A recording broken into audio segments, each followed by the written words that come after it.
Hey everybody, welcome back to my channel. My name is Stephanie Bree, and there's a few things I want to get out of the way this week, and I've got some videos coming that will explain a lot of the reasons for why my content is the way it is, and why I am the way I am. Just sort of, kind of for my new audiences, but also just sort of a more in-depth video for those who maybe haven't watched all of my videos. But this is this video is going to be my, I guess you could say, deconstruction of Christianity and religion and my faith as it pertains to where I stand today. Now, I know I have in the past been abrasive and harsh towards Christians and the Bible, and I want to be very clear. I don't have a problem with, like, all Christians or just blanket Christianity. I mostly have issues with the evangelical branch of Christianity and its using the Bible very erroneously and incorrectly to justify bigotry and hate. Which I've talked about that. I've done videos on that. Or at least touching on it. But that's not what I want to talk about today. Today what I want to talk about is how I went from the various religions I went through over the years. This will be a little bit more in-depth than my previous video where I talk about how I discovered paganism and witchcraft, where I just sort of like hit the bullet points. This is going to be a long video. I might break it into two parts because this is going to be at least a 2-hour subject. So I might break it into 2-hour-long videos. We'll see how much I get out of this one. I don't want to overload people, but I would please ask that you watch the whole video and be attentive. Because I know I goof around a lot, and people should know that a lot of times I am just goofing around. Because I'm not an idiot. I am college educated. And, I was a professional journalist for several years. And highly respected in the field. And an award-winning journalist, by the way. So, I'm not totally unqualified to talk about, things that I have knowledge on. And I will always, if not cite my sources, at the very least, I will at least say where I got my information from, or at least, my understanding of where I am. So I want to start all the way back in early childhood, pre-Christian days. I kind of hope my parents watch this video, but I kind of also hope they don't. But I assume that they probably will. And if they do, just please know that there's not going to be any, direct disrespect to either of you or your beliefs. I am going to call out things that I perceive as hypocritical and give you how I got to where I am, so you can at least understand why I, essentially abandoned my Christian practice. So let's talk about pre-Christian. My parents didn't really talk about God or religion in my early childhood. They would very rarely send us to church. Usually it would be because we moved around a lot. It would be something like, if a particular church offered a bus or shuttle service to come pick up neighborhood kids and take them to Sunday school, then our parents would put us on the bus and send us to whatever church that was. Not every town we lived in had a church that did that, and we did not go to church on Sunday as a family outside of very rare, Christmas or Easter or things like that. Pretty typical for, small town American family, not really religious, but American Christian, if that makes sense. Christian because we're supposedly American, and it gets messy. But as far back as I can remember, I didn't really believe in the God that they talk about in the Bible, like, Jehovah or Joshua or whatever you want to call him. I say Joshua, and I'll get into why I say Joshua when I get to where I am now. And it'll make sense if you're going to watch this whole video. I am going to do a second video because I'm also going to talk about... I'm going to talk about this video, this first, and this will be between an hour to 2 hours long. So if it goes over an hour, I'll pause or close out this video and start another one. But I'm going to do a second video, a follow-up video that dives deeper into my pagan practice and witchcraft and my beliefs today. And like this, this video is going to tell you how I got to where I am today, and then I'll do a separate video where I really dive in deep to what I believe and kind of why I believe it. And I don't want to say like my beliefs are malleable, or like I don't have anything that I can plant my flag in and say I believe this or I don't believe that. But my beliefs are open to interpretation and reinterpretation as needed, based on new information coming to light. Obviously, if I die, I'm going to become face-to-face with whatever happens when you die, if there is an afterlife, and I'll deal with that when I get there. But from, I'm going to say, birth to about 3rd grade, I had no concept of religion. Like I said, very rarely we would go to church, and I had the standard belief that there might be a God or something out there, and I did loosely believe in angels and demons, but I also believed in ghosts and poltergeists and other types of spirits that I didn't really know how to define. I really did believe in, like, spiritual stuff and possession and astral projection and witchcraft and magic and those kinds of things. So, starting in 3rd grade, I actually actively started practicing witchcraft and the occult. I didn't have a belief system. It was just I wanted magic and spirituality stuff to be real, supernatural stuff to be real, so much in my mind. I wanted it so bad that I started playing with Ouija boards and doing magic and witchcraft and praying to different gods and demons and things like that. And starting in 4th grade, I started checking out books from the library on all the different religions.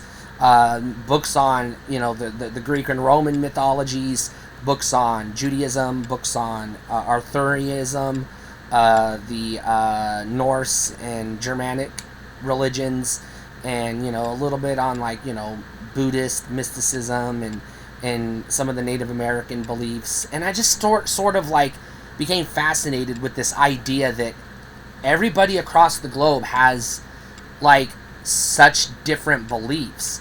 And I'm not an expert in religious studies or anything like that, so I'm not going to be able to draw a bunch of lines and say here's where they all are common or what they all have in common, or kind of that's beyond the scope of my understanding and my skill set.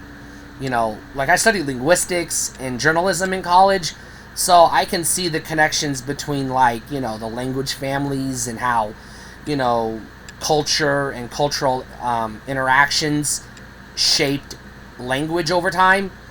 And I do have a pretty firm understanding of, like, U.S. history because I studied it. Obviously, when you go to school in America, you learn U.S. history. So I have a very limited knowledge of history outside of, the U.S. I'm going to say U.S. slant on history. So from 3rd grade to 6th grade, which is what, three years, I guess, I really started exploring, like, talking to demons and ghosts and practicing necromancy. I would go to the cemetery or the graveyard, and I would try to communicate with spirits or summon ghosts, or, when I would use the Ouija board and things like that. So I was very drawn to the afterlife and spiritualism. Now, I've already done a video on my cousin that accidentally hanged himself, And I also had, like, you know, my grandpa died before I was born, and I had another grandpa died when I was very little, maybe 4, maybe 5 years old, maybe 6. I can't remember specifically, but that impacted my perception of life and death and the afterlife. And I have no memories of my grandma, but my parents have told me that she was into the occult and witchcraft and may have influenced me when I was younger, but that was when I was too young to be able to remember. So I can't say for sure, but I can say my interest in the occult and the afterlife and spiritual stuff has been there since as far back as I can remember. Like, my earliest memory, as far back as I can remember, was, like, just praying to dead people. Not God, not angels, just praying to the dead people that I knew, asking them for advice. And that's why I was initially drawn to necromancy, because I was like, hey, if there is life after death or existence after death, then the dead people would be the ones to ask. You know? Because I assumed any gods or angels or beings that served any gods were going to be biased, and were going to, you know, probably spread propaganda. And I knew that at an early age. Even, like I said, even as young as 3rd grade, I knew that any god that you tried to pray to was going to try to convince you that they were the one true God, or whatever. So, because that's sort of like a common theme in various religions. Now, starting in 6th grade, my dad, who had, up to that point, had no religion at all. Didn't even go to church with us when we did occasionally go, like on Christmas or Easter or whatever. He didn't even bother to do that. So Dad had no religion at all up to that point. Or if he did, he kept it to himself. But then he was listening to the radio one day, and he, you know, the preacher, you know, I guess spoke to him, and he had his born-again conversion experience that Christians like to talk about. And from then on, he basically, like, shoved us into Christianity, more or less against our will. Now, it was kind of like, you can choose God, you don't have to, but you really, really, really, really, really should, and he was very heavy-handed about it. And you can choose to go to church, you don't have to, but you should, and he was very heavy-handed about that. Not, you know, punishing you for not going to church, but really trying to make you feel guilty if you stayed home. So from 6th grade to, or I'm going to stop going grades, and I'm going to use ages. From 12 years old until I was 17 years old. So that, what is that, 5 years? I sort of put on the Christian mask, because that was how I had to blend in with my family, because we started going to this Christian church, and it was literally just called, you know, Christian Church of the name of the town we lived in. It was one of those non-denominational, non-affiliated Christian churches. I don't know, I couldn't tell you today what they believed, because that was so long ago, and I didn't really pay attention back then. I just went because, you know, my parents kind of sort of forced us. And you know, I did have a Bible at that time, and I read it and participated in the lessons in Sunday school. Now, in regular church, during the preaching, the sermon, I didn't pay 2 licks of attention. I didn't know what the fuck he was talking about. I was just, like, daydreaming the whole time. Usually about going home as quick as I could to play some more Sega. Because I got a Genesis for my 12th birthday, and this was around the time I just turned 12. We just started going to church, so I was very obsessed with Sega at the time. And so, like, that was all I could think. Even when I was at school, I was just thinking about Sega. So I wasn't paying attention to what the preacher was saying. But I noticed at the end of the service, every Sunday, he would give what they refer to as the altar call. And 2 of my sisters answered the altar call, one week, and the other, like, either the next week or within a couple, 2 or 3 weeks.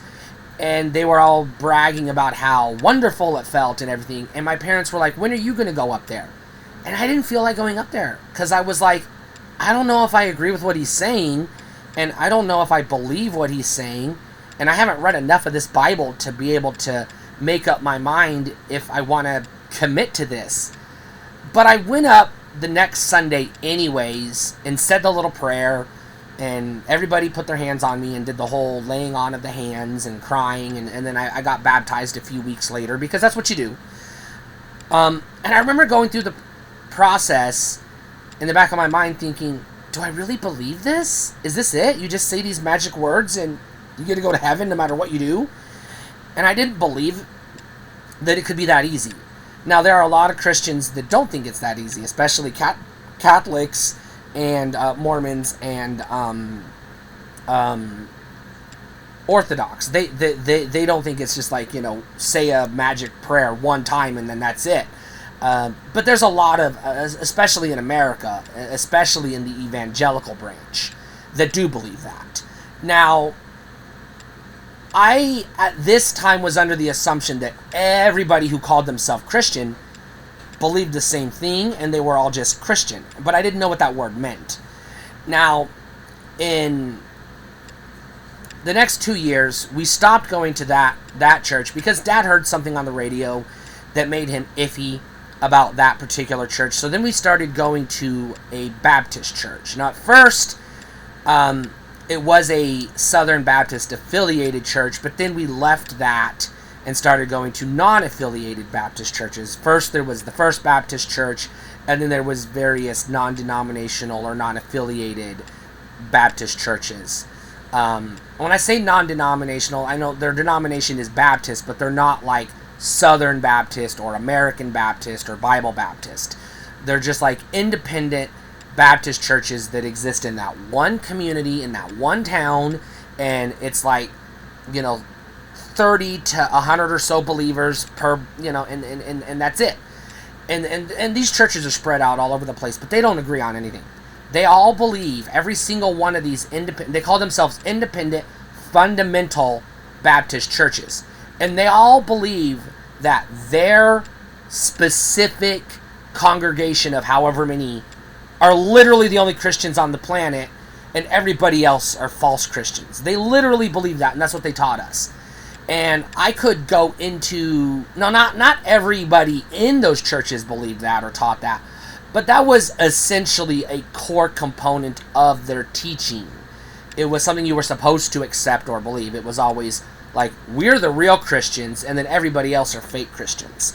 And then they would give you all their reasons why they believed that. And so, I didn't really accept Christianity. I just sort of put on the mask, and I started talking like a Christian because my sisters were, and my parents were, so I was like, okay, I'll blend in, But I kept praying, I kept praying to the I'm just going to say the ghosts in my life. I kept practicing necromancy. I kept using the Ouija board, and I continued to practice witchcraft throughout this whole time period. But I was still going to church on Sunday, praying to Jesus in addition to other spiritual forces. And I got angry, really, really, really angry when I was 15 years old, and I prayed vehemently, passionately, believing with all my heart God was going to give me this thing I wanted. And I kept looking up, I don't remember the verse, but there's a verse, there's a few verses. One that says if you have, and I'm paraphrasing, I'm not quoting, I'm only going to ever paraphrase. But there's one verse that essentially says if you have faith as tiny as a mustard seed, that is sufficient, God will answer your prayer. And then there's another verse later on in past the Gospels in the epistles where it says something to the effect of, if you believe wholeheartedly, God will give you the desires of your heart. And so I passionately prayed constantly for this one thing, and I never got it.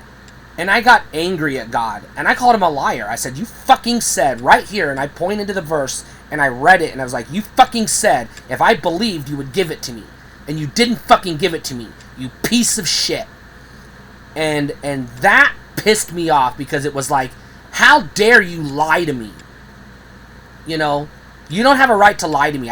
Even if you pretend, even if you really are so-called God, you don't have a right to fucking lie when multiple times throughout your book you specifically say God cannot lie, but he does, and he does a lot.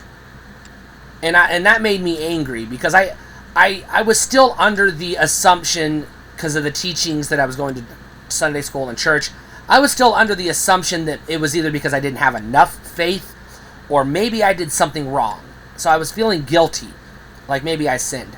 So I did the whole repent and go to, not go to confession, but confess and try to make it right by trying to do extra good things to overcompensate. And whatever sin I perceived I had, I really tried really hard not to have any sin. I pulled up the list that they give you, like, here's the list of sins. And I was like, okay, I'm just not going to do anything on the list, and I'm going to pray and pray and pray, and then God's going to give me the thing I was asking for. And he still didn't. And I was like, this is a crock of shit. Everything they teach you is if you believe vehemently and you have good in your heart and you do no wrong, all you have to do is ask, and no matter what it is, God will give it to you. And he didn't. And I was like, all right, fine. I'll do it myself. And that's what I did. And so I leaned more into the witchcraft, because in witchcraft, it's not about asking the universe or God or anything specific, like, here's my petition, please do the thing. It's about drawing various energies, lunar energy or spiritual energy or whatever, and shaping that energy in such a way that it manipulates the forces around you to basically give you whatever it is you're attempting. Now, some practicing witches will tell you that you have to follow spells to the T. Others will tell you that it's all about intention. But there's no, like, if you don't believe enough or if you have sin in your life, it won't work. It's just like, hey, it's just it. And it's loosely based on physics, because magic and technology are intertwined, and we're gonna get to that eventually.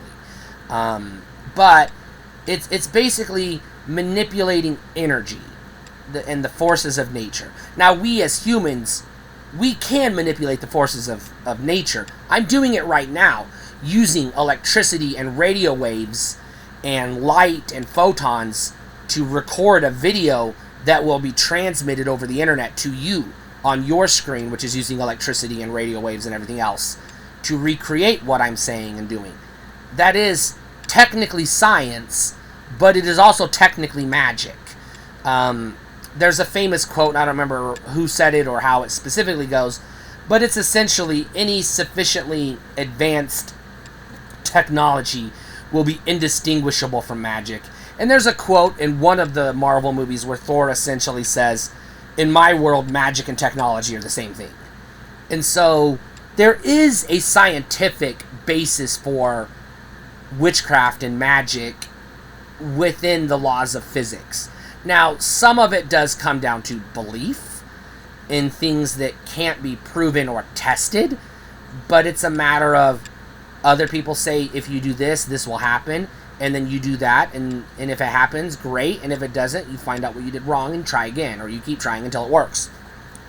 But I was still doing the whole, like, in the summertime, I was going to Bible school, vacation Bible school, and I was a teaching assistant, and then I was still a counselor at vacation Bible camp, church camp, and I was leading Bible studies and doing things and studying to, not really studying or training like in a formal education sense to become a preacher, but I was training sort of loosely to become sort of a minister, not necessarily a preacher, but an evangelist. Sort of like, not necessarily a missionary, but like knocking on doors and inviting people to, let's have a chat, that kind of thing. So I was really good at that. And even though I could tell people, this is what we believe, and if you believe these things, then you're gold, I didn't believe them myself. I was just really good at convincing other people, hey, if you believe this, your life will get better. Even though all the belief I had didn't make my life get better. You know, I was still getting bullied. I still had trouble making friends and had trouble with romantic partners. And I still had trouble, you know, keeping a job and doing the things that I struggled with. And I was like, why can't God, you know, answer fucking prayers, like simple prayers, you know? And I know there's two passages that Christians like to bring up. One is, I'm paraphrasing, not quoting, something to the effect of, God's ways are not our ways, he is above us, you know, and it goes on, you know, we are the clay, he is the potter, blah blah blah, how dare you have the right to question God. But also it's like, he does say that if you firmly believe, he will answer your prayers and he will give you the desires of your heart, and, you know, things like that. But I wasn't praying, I was never praying for, like, selfish things, like, give me $1 million or the winning lottery ticket. It was things like, you know, hey, you know, my friend is dying and I don't want them to die, and they died anyways. Or, you know, my cat ran away, can you bring my cat home? And nope. Or, you know, like, hey, my car broke down, I don't have the money to fix it, God, can you please give me the money to fix it? Nope. So it was a lot of, like, what the fuck am I doing wrong? You know, it was a lot of, Jesus Christ, I'm doing everything the fucking book says to do, I'm doing everything the fucking preacher says to do, and God is still giving me the middle finger. And even though I never got angry at God specifically, I never cursed him out, I never called him names, you know, I would still get frustrated. And I would be like, you know, passionately like, God, what's wrong with me? And it made me feel guilty. And that's the crux of what my issue is today with Christianity, is they want you to feel guilty. And the thing is, that, from my understanding of what Jesus taught and what the apostles did teach after Jesus' alleged resurrection and whatnot, wasn't to make you feel guilty. It was to set you free from your guilt. And Jesus basically says, if you love your neighbor with all, or if you love your neighbor as you love yourself, and you love God with all your heart, you have kept the whole law. And he essentially says that, hey, as long as you are a good person and you love people and you feed the poor, you know, and you house the homeless and you help the widows and you do, you know, you treat people with respect, and as long as you love everybody and God, that's it. You've kept the whole law. You're good. You're going to heaven. And I'm going to give you the desires of your heart, and I'm going to answer your prayers, and that's all it takes. So you shouldn't have to feel guilty. And even when you get into the whole, you know, even when you get into the religions that have various versions of confession, where it's like with Catholics and Orthodox, it's going to the preacher and confessing directly. Or if it's like, hey, just saying a prayer at home or writing a letter or whatever. You're supposed to confess your sins, and then the Holy Spirit is supposed to wash you in the blood, and you're supposed to be guilt-free, and then you just go about your life like it never happened. But there's a lot of Christians that will still make you feel guilty if you sin, or if you commit something that they think is a sin. Because I've had friends who would tell me playing video games is a sin, and their justification for that was all over the place. One person told me playing video games was a sin because technology is a sin because it's witchcraft. Another person told me playing video games was a sin because all video games distract you from the Bible, and anything you do that isn't reading the Bible or praying is a sin. You should always be praying or reading the Bible 100% of the time, and whenever you're not doing that, you're always sinning. That's bullshit. I had another friend who told me video games were bad because they all had different reasons. And some of them, different friends, it was different things, like, you know, yeah, certain video games are okay, but other video games are a sin. Or certain music is okay, and certain music is a sin. Some would teach dancing as a sin. Others would teach dancing is okay as long as you don't dance like this or to this music or whatever. So everybody had their own fucking interpretation of it, and it's like, none of this is in the goddamn book. None of it. You're all just making shit up. And that really irritated me. And so I stopped going to church at 16 years old, 16 or 17. I just stopped going, like cold turkey. I would occasionally, you know, feel guilty, or I would want to have that communion with other people, or I would just feel, I would just sitting at home and I'd feel lonely, and I would go to church just to be around other people, or because a friend would invite me, or I would invite a friend, or maybe they were having a meal that Sunday and I wanted to go to get the meal. But I like stopped going as like a practice, like going specifically to go. Now, I'm not going to connect my queer identity to my beliefs. I'm separating them because I've already done a whole video on that. But I did wrestle with that. There was that whole feeling guilty because I'm like, hey, I'm a transgender lesbian female, and all these different Christians are telling me that that's a sin, but I'm like, but it's not in the Bible at all.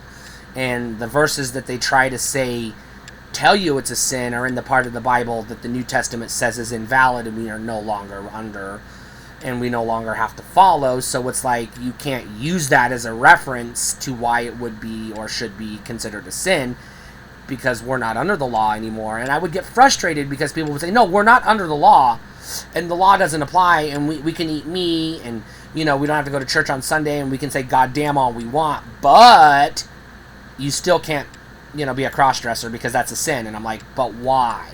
Why is that one passage taken out of context still apply when all the others don't?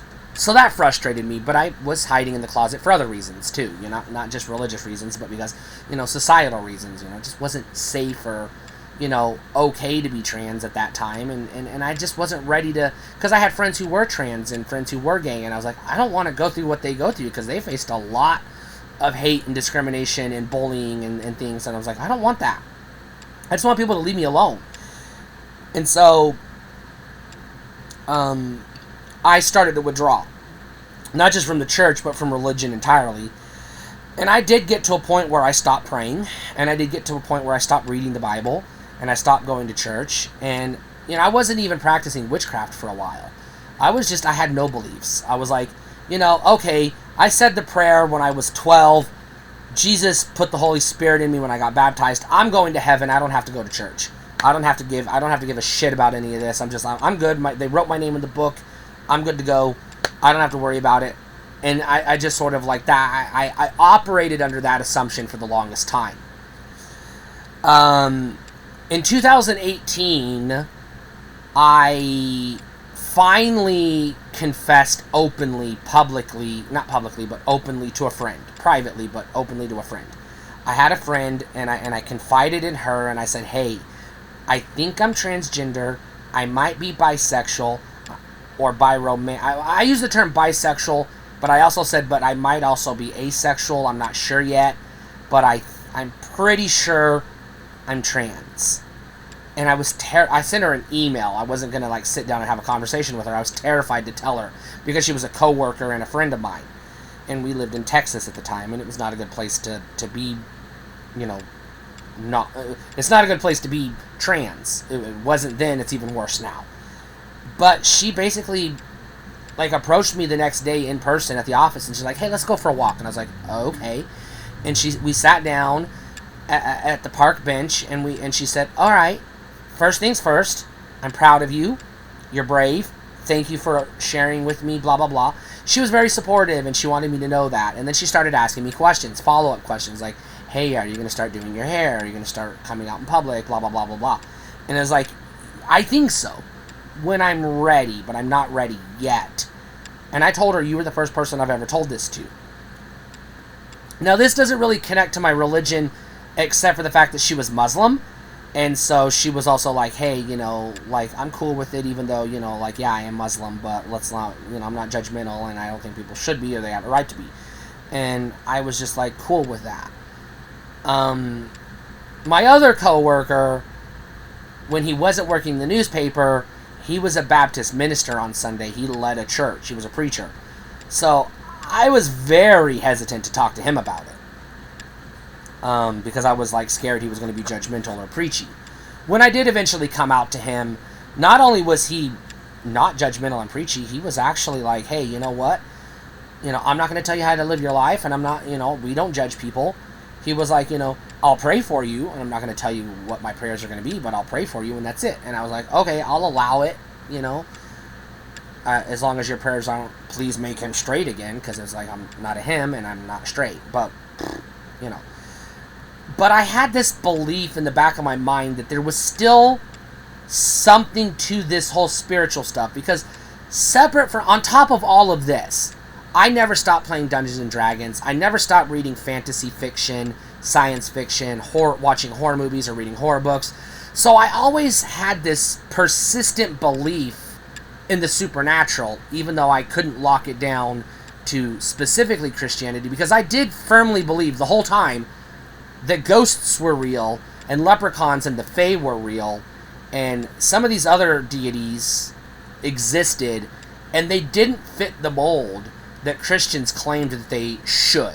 And I couldn't find anything in the Bible or in Christianity or Christian mythology or any, in the catechism or anything like that could explain these supernatural phenomenon outside of demons.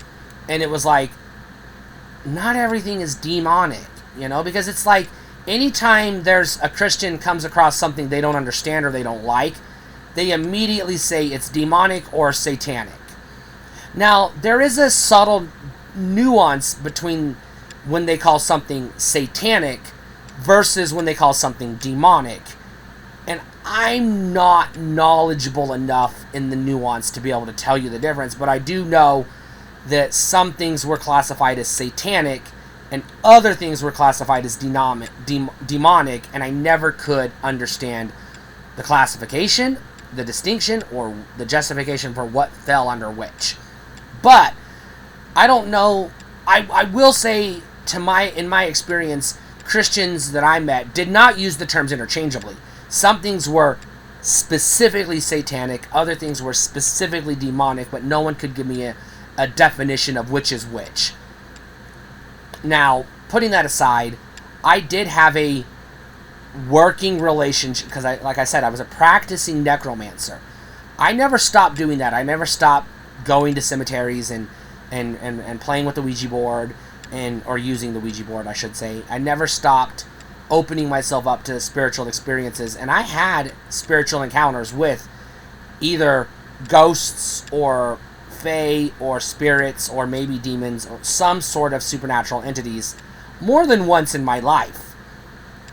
Now I know there's a verse, and this is the thing, there's a verse in the Bible that says, do not test the Lord thy God, blah blah blah. Basically, don't tempt God, blah blah blah. But it's like, hey man, you're asking me to just believe, and you're telling me that if I believe, you'll do things, but you're not doing the things you said you would do if I believe, so what the fuck? So I did test, because there's a passage in the Bible that says test the spirits. So I tested the spirits. I was like, hey, if you are real, do this. Prove it. And every single time I would ask a spirit to prove it was real, it did the fucking thing I said to do. Jesus never did that, even though in his book, he says he will. He very specifically says, all you got to do is have just as much faith as the size of a mustard seed, and you can move a mountain. He couldn't even give me a fucking green light when I prayed for it. But if I asked Baal, hey man, I need $100, I don't care where it comes from, send it to me, $100 would show up the next day from wherever it came from. That motherfucker gave me what I was asking for. Jesus didn't. So I started to be like, alright, why are these spirits okay with like, hey man, you want me to prove it? Fine, here you go. But I want you to do something for me too. And it was like, alright, tell me what to do and I'll do it. And so I started having a working relationship with demons and spirits and things like that. And it was a whole hell of a lot more productive than, I'm sorry that I have natural, human, biological urges I can't fucking control. Please forgive me for being human. And then still not answer my prayer. And then feeling guilty for having natural, biological urges that I can't control. And I was like, you know what? Fuck you. I really got to the point where I was like, fuck you. I shouldn't have to bend over backwards to get you to answer a prayer when I'm doing everything you told me to do, and you still can't give me the job interview that I asked for. But if I go to this God over here and say, hey, person, I really need this job interview. Tell me what to do. And they'll be like, hey, light this candle, burn these incense or whatever. Do that, and I'll see to it you get the job interview. And I do that, and lo and behold, I get the fucking job interview. Yeah, I'm going to kind of go in that direction. Because if I ask Lilith to do something for me, and she gives me, conditions like, hey, I'll do this if you do this. I do the this and she does the that. I'm good.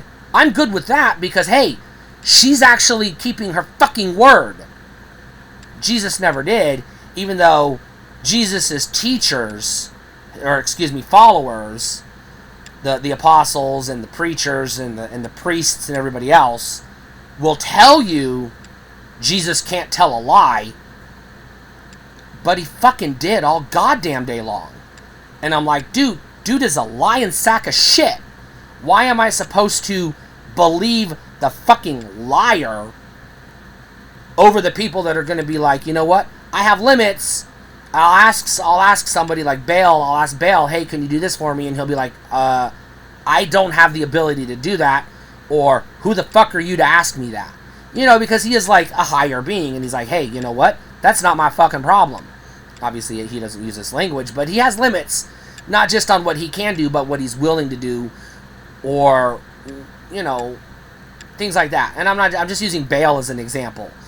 There's other spiritual creatures, forces, whatever, that I interacted with over the years. But in 2019, I was really feeling like the need, because I would get up and go to work as the guy. I had to put on a face because I was a news reporter at the time, and I had a public image. I was a public figure. I'm not going to use the word celebrity because I wasn't a celebrity, but I was a public figure. People knew my name. They recognized my face. If I showed up, I had a press pass and a camera, and people would invite me to places, and I got to go places and do things. I was recognized in the community, so I had to put on the face and identify myself as the guy. As soon as I got home, I locked the door, closed the curtains, took all my clothes off, and I got into a dress and a bra and panties and everything else, and put on a wig and did my makeup, and I was just like, I got to be me in the privacy of my own home. But I was terrified to go out in public. But here's what happened. I started investigating other religions, right? I started looking deeper into the different Christianity because I was taught that Catholicism is satanic and they're devil worshippers that call themselves Christians. And I didn't want to, I was scared to go to the Catholic Church because I was like, hey, I don't want to go to hell. Even though I was having issues with God, I was like, yeah, but I still said the prayer, so I should still be good, right? Because that's what they teach you. It's once saved, always saved, right? They put you in God's hand and nothing can take you out of it. So I still operated under the assumption that, well, it doesn't matter who I pray to or what I say or what I do because God already wrote my name in the ledger. I've already got my RSVP. I'm good. There's nothing I can do to lose it, right? So I'm not going to lose it. But I started, because like I said, I was really into mythology and spiritual stuff and the different beliefs. But I was also into fantasy stuff and Middle Ages and Middle Earth and Dungeons and Dragons and that kind of stuff. And I was like, wait a minute. I started doing my history because when I was in college, I started reading and researching, and I realized there were no Baptists in 700 AD. There were no Presbyterians. There were Catholics, and then there were non-Christians. Even the word Catholic means universal, right? The Catholic Church means universal church. Now, at some point between the founding of the church and over the years, there was a schism where the Catholic Church split into two churches, and the Roman Catholic Church went on under the, I forget the word they use, the patriarch, if you will, of the Roman Church, and they spread out under Roman Catholicism. And then the other Catholic churches basically splintered off and reformed into what we today call the Eastern Orthodox Church. They all, at one point, they were all like equals, but they still had different beliefs. They were because they were borrowing from the different cultures that they intermingled with. The Orthodox were more into spiritualism, and Catholics were more into ritualism. And then eventually you have, Martin Luther, he does this whole break away from the church and forms the Lutheran Church, and then they splinter off, and then the Anglican Church splinters off, and then the Pilgrims come to America and they form the Presbyterian Church and the Baptist Church and all the other 10,000 fucking denominations, Mormons and the Watchtower and everything else. But there was at one point in time where all Christians believed the same thing and we're all under the same authority.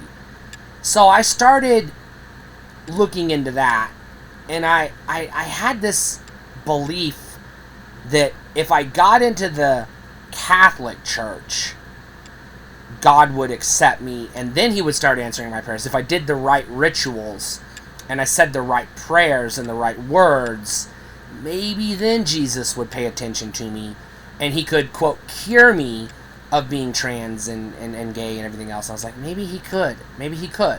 And so I started going to the Catholic Church, and I went through the class and confirmation and everything else, and then I was officially confirmed as a Catholic, and I was given a Catholic name and a Catholic saint, patron saint, and everything else. And then I started going to confession and started going to Mass and started participating in the Eucharist. And I felt good about it. But one time I went to confession, I confessed to the preacher that, hey, when I'm at home, I'm cross-dressing and I think I'm transgender and blah, blah, blah. Here's where things get really sticky, because the preacher said we need to have a one-on-one. And so he invited me to the parish, and he's like, let's have a one-on-one. And so we started talking, and he basically started off with, you can't be trans because that's an abomination, you can't be gay because that's a sin, and he essentially called me a pervert. And he says, being a pervert is wrong, and you shouldn't be perverted. So what we need to do is give you a path that's going to cure you of your perversions. And he recommended I go to the seminary and eventually go into the vocation, is what they call it, and become a priest. Now, at first he suggested maybe try being a deacon, but then he thought, no, I think you need to become a priest because that'll fix you. And in the back of my mind, I was like, 5 minutes ago you called me a pervert and a sexual deviant, and now you're offering me a job as a priest? Now, at the newspaper where I worked, we had to do a story on how one of the priests in that diocese was, doing things to children you don't do, and was under investigation. And I was like, now I understand why there's so many fucking child molesters in the Catholic vocation. Because if the priests are telling them, hey, you're a pervert, but why don't you become a priest and that'll cure you, that's not a good look. You know what I mean? And so I stopped going to the Catholic Church. I was like, dude, you are fucked up. So then I started going to this very liberal, very progressive, gay-affirming Anglican Episcopalian church that was very similar to Catholic. They still had the same rituals and rites and the confession and Eucharist and all that stuff, but it was a little lighter. It wasn't as heavy-handed as the Catholics were. And the priest of that church was openly gay, and the deacons in that church were openly gay, and some of them were trans. And they were very affirming and accepting. And so I finally came out at work, and I transitioned publicly, and I got on hormones, and legally changed my name and did all that, and became Stephanie. And so there's that. And then I was like, okay, I'm holding on to remnants of Christianity, but I'm still praying to Bridget and Lilith and Baal, and they're still answering my prayers. And even though I'm going to confession and doing the rituals and lighting the candles and setting up the statues and doing the Hail Marys and going to the Eucharist and getting my sins cleaned and blah, blah, blah, blah, blah, blah, blah, Jesus is still not answering my prayers. And that was when I was like, you know what? I'm done. I'm done with this Bible bullshit. I'm done with this Christianity. This fucking bastard goes around telling people, all you gotta do is believe with all your heart, and I'll give you everything you ask for. And he doesn't even give you a fucking Code Red Mountain Dew when you're dying of thirst. So I was like, you know what, dude? I'm not gonna deny that Jesus existed or that he is the head of his religion, but I am gonna say, you know what? I'm not coming to you anymore. I'm going to Bridget or Lilith or Freya or one of these other deities who are actually willing to give me answers and give me knowledge and give me wisdom and answer my fucking prayers. And so I started like leaning into that.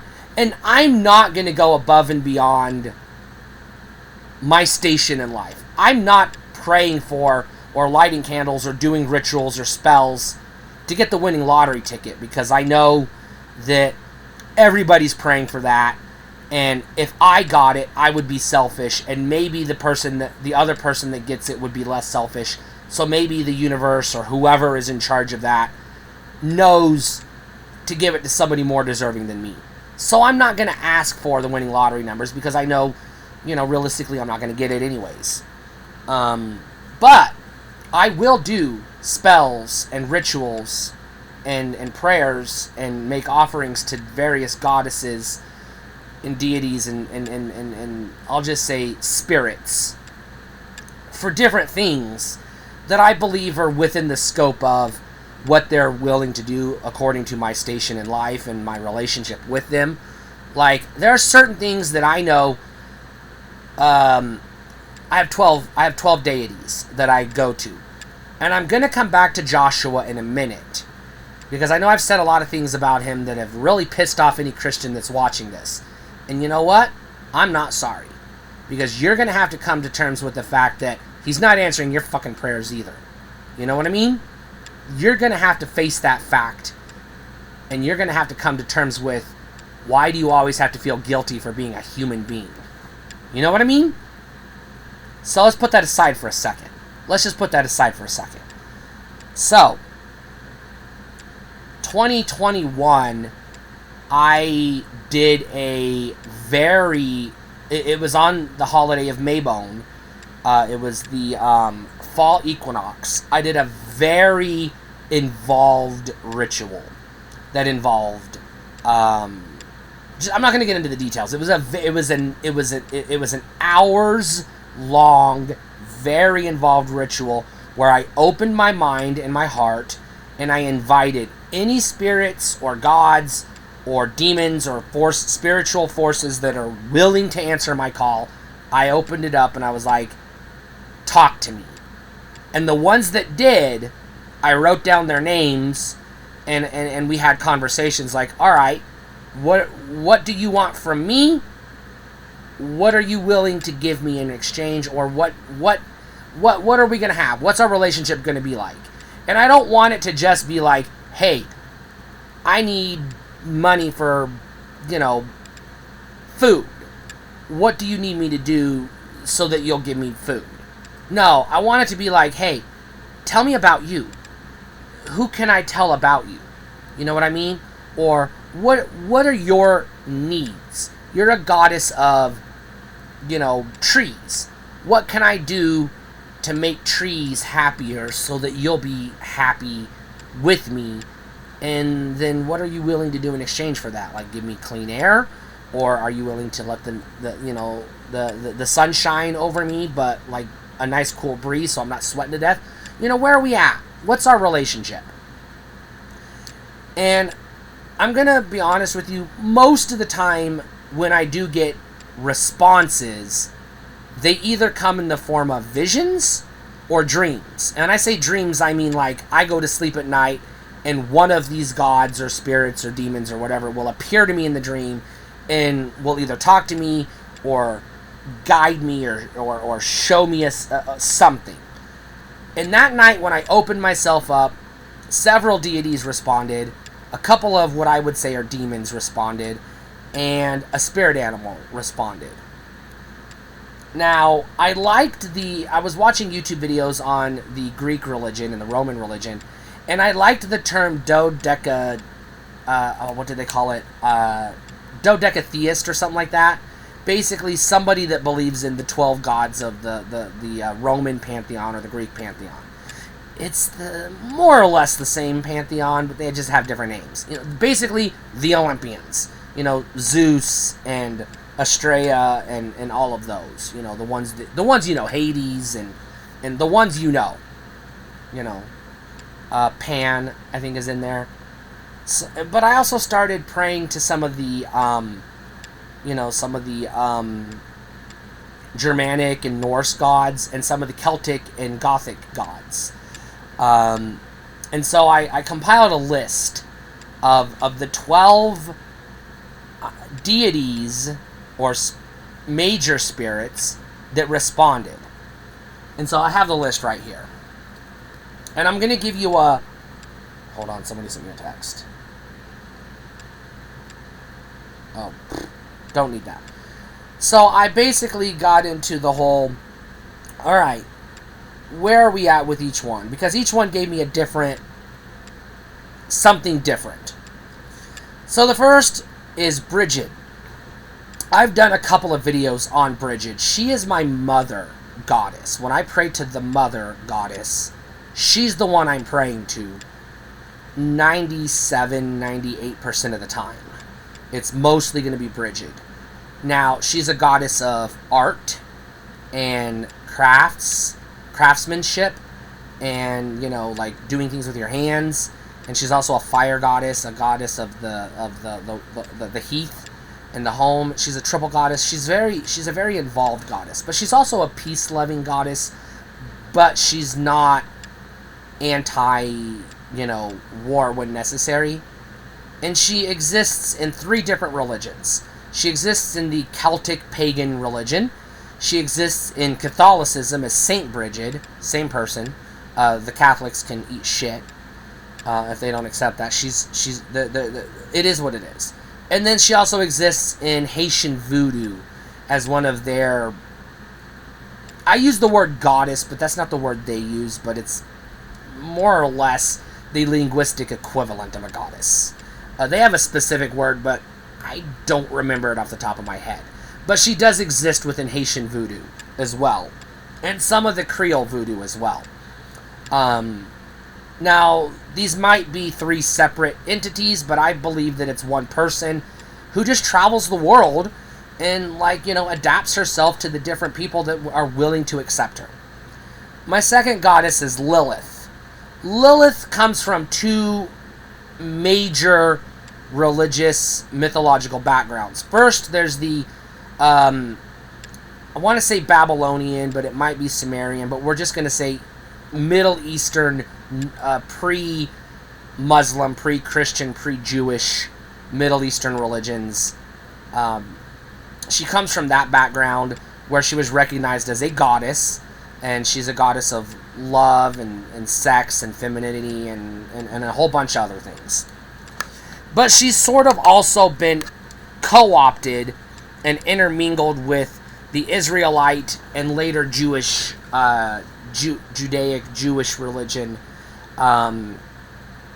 where she is sort of, in their mythology, recognized as Adam's first wife, who refused to submit, was kicked out of the Garden of Eden, went to hell, married Lucifer, and became the mother of the demons and the vampires and other spiritual forces.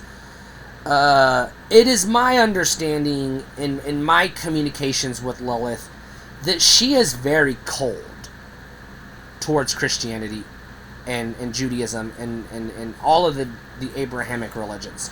She is just like closed door, closed off. She doesn't want to have nothing to do with it. She's like, hey, if you want to have a relationship with me, you cannot have a relationship with Joshua or, Yahweh or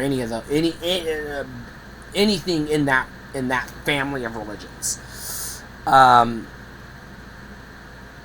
She is not necessarily my mother type goddess. I recognize her more as like, the queen of hell, but I don't recognize the Christian hell, and I don't believe hell is real anyways. I believe it's more of a concept of, like, hey, there's like the light side and the dark side, kind of like in Star Wars, but it's sort of like you have like positive energy and negative energy. I'm going to get into that in a separate video, but something along those lines.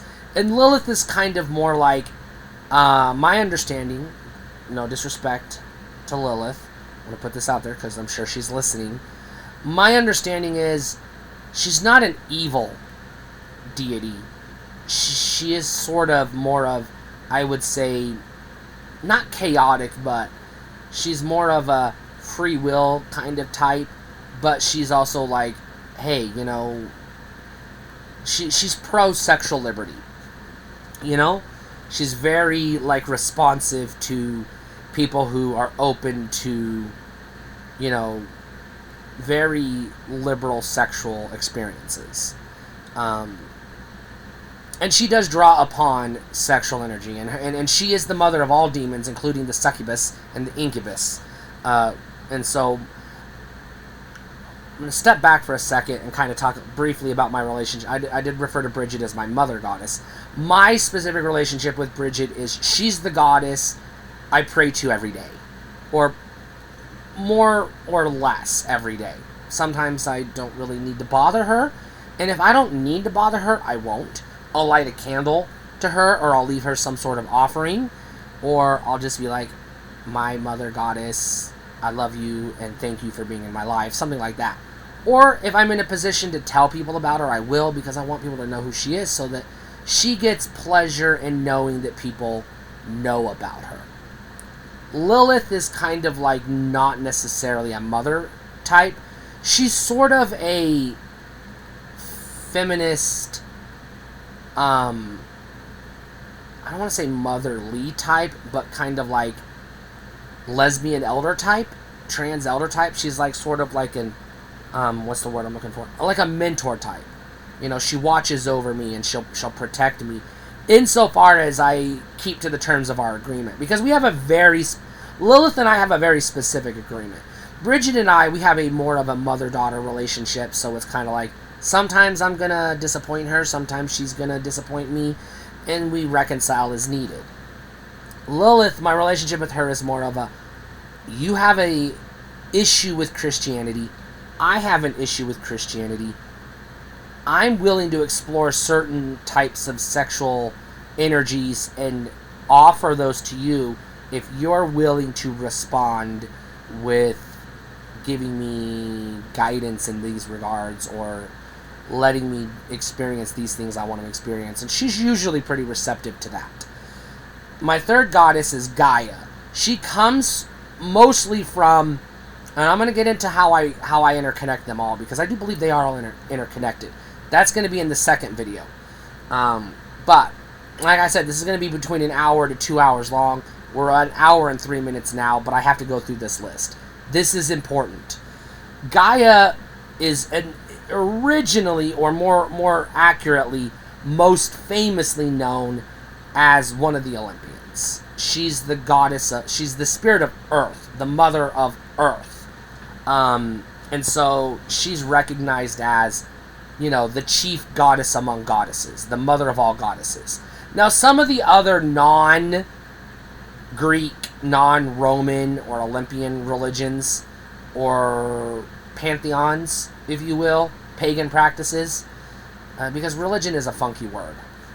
Some of them, like the Norse and the Celtics and some of the other European pantheons, do have a mother of the earth type of goddess that they don't necessarily all have a name for or an origin story, but they do kind of sort of like, yeah, we all came from a mother goddess, she's the mother or the spirit of earth or something like that, but either she died or she stayed in the other plane where the gods came from. She didn't come to this plane like the other gods did. My relationship with Gaia is more or less, I respect nature, and I have a sort of an agreement that I won't disrespect nature or do anything harmful, intentionally, unnecessarily harmful to nature, which means I won't hurt animals or insects unnecessarily, intentionally. And I won't harm plants or bees or trees or anything like that. Now, I do also approach Gaia whenever I am going to and when I'm out in nature, I like to talk to the spirits, the tree spirits. Some say nymphs or treants or different words, the fae, whatever. I like to talk to the tree spirits, and sometimes I'll recognize a tree that is hurting, and I'll put my hand on the tree and I'll lean in on it, and I'll close my eyes and I'll say, "Hey, I can tell you're hurting. I feel your pain. Give me your pain, and I'll do whatever I can to ease that pain." And Gaia will respond with, "This tree needs a hug," or "This tree needs you to maybe pick up the litter around it," or, give it some, just breathe on it and let it feed off of your, what is it? Carbon or whatever comes out of you, so that it can reciprocate with some, whatever it may be. Whatever that specific tree needs, I'll approach Gaia and "Hey, I'm talking to this tree, but hey, I need your help." So that's sort of my relationship with Gaia. And I have when it comes to insects, I have an agreement with Gaia that goes as such. If I'm outside in nature, I will not intentionally harm an insect or a spider or any living creature intentionally. If I'm in the house, in my private space, it's fair game. If I see a bug that is bothering me or invading my space, or I see a spider, I will kill it. And that's the agreement I have with Gaia, and it also comes with my relationship with some of these other goddesses. And it's sort of a matter of, not necessarily, I want to say, like a blood sacrifice, or a sacrifice of, in the old days, pagans would sacrifice like an animal of sorts, or even the Jews and the Israelites, pre-Christian, would sacrifice like a lamb. So it's kind of sort of in that vein where it's like, hey, I have to kill, I don't necessarily have to kill this pig, but I have to go to the grocery store and buy a pig somebody else had to kill. I'm going to thank the pig for giving me its life and absorbing its energy, and I'm going to do my best to respect the pig by using that energy in a positive manner. And so that's sort of my relationship with Gaia, but it's kind of the same thing. Killing a bug is kind of sort of like, if it's in the house, it is disrespecting my space, and I am allowed to kill it on the assumption that that is also a blood sacrifice to, the spirit of the earth. My fourth goddess comes from the Norse, and this is Freya. And she is also kind of a queenly, motherly royalty type. My relationship with her is very limited and very specific. Basically, as a pagan, I pull from, because I have German blood ancestry. I have Celtic, Irish, and Welsh ancestry.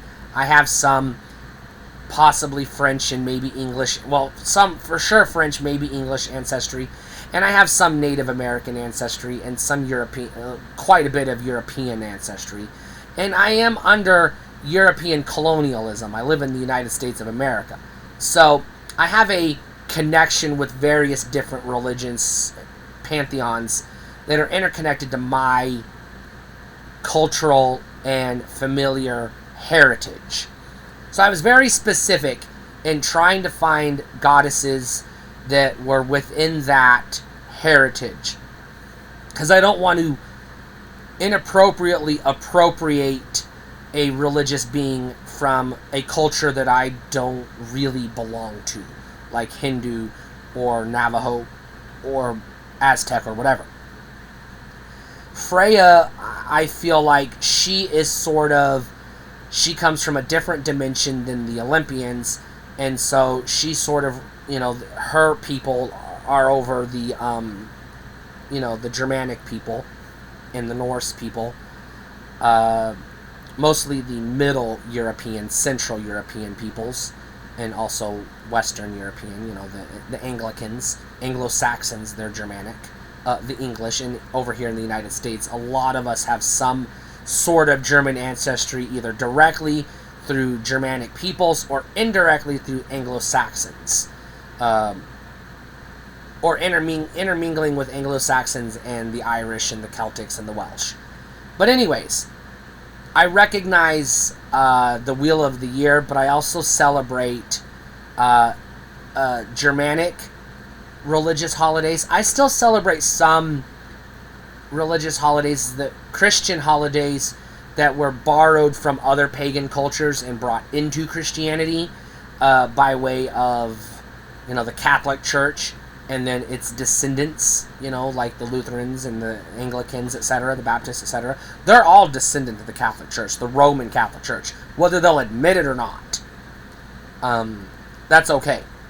So, my specific relationship with Freya is during the 12 days of Yule, I will acknowledge her as sort of part of my Yuletide tradition. It's sort of like a, Freya, this is your holiday. I am one of your people, or a descendant of your people. Watch over me during this dark time as we enter the basically the night of winter, and keep an eye on me, is basically it. Now, I could offer her offerings or sacrifices or whatever, prayers or candles or whatever throughout the year, but we sort of have an understanding that I don't want to be too connected to my German heritage because of the possibility that there may have been some Nazis in my lineage. And so my relationship with Freya is during the season of Yuletide, I will acknowledge you as one of your descendant children and ask you to watch over me, and that's essentially it. Outside of Yuletide, I'm going to be like, hey, you got your people over there. I have other gods watching over me, so we're good. But if in a specific instance, in an emergency, if I feel like she's the most appropriate goddess to pray to, I will call to her and I'll say, hey Freya, I'm desperate, please help me. My fifth goddess is controversial for various reasons, because her name is Columbia. Now, again, this comes back to my living in the United States and my cultural heritage being an American. Now, again, I don't want this to come off as appropriation, and I know it's going to be controversial because there are some who will argue Columbia is made up. Others will argue all gods are made up. All books, religious books, the Quran, the Bible, whatever, are all made up. They're all fiction. It doesn't matter to me. I know Columbia is loosely based on the image of Liberty, or Libertas, Lady Liberty. But she's also been depicted as a separate entity that existed in the American continents, North and South and Central America, independent of the European goddesses and independent of the native gods and goddesses. So it's sort of like, my understanding of Columbia is she was not created by a colonial imperialist who came to America and made her up to, that's the official, explanation of where she comes from. But I take the belief that she imposed herself on him. She inspired him to discover her, and then even though he made her up, it wasn't really making her up, it was her going into his mind and being like, here I am, let people know who I am. because nobody else wanted to discover her. I mostly recognize Columbia and interact with her on traditional American holidays, such as, but not limited to, the 4th of July, or maybe Memorial Day, or things like that, where I'll wave a flag, and I'll say a prayer, like something like, watch over the United States and protect us and guide us, and let our leaders make the right decisions, and things like that.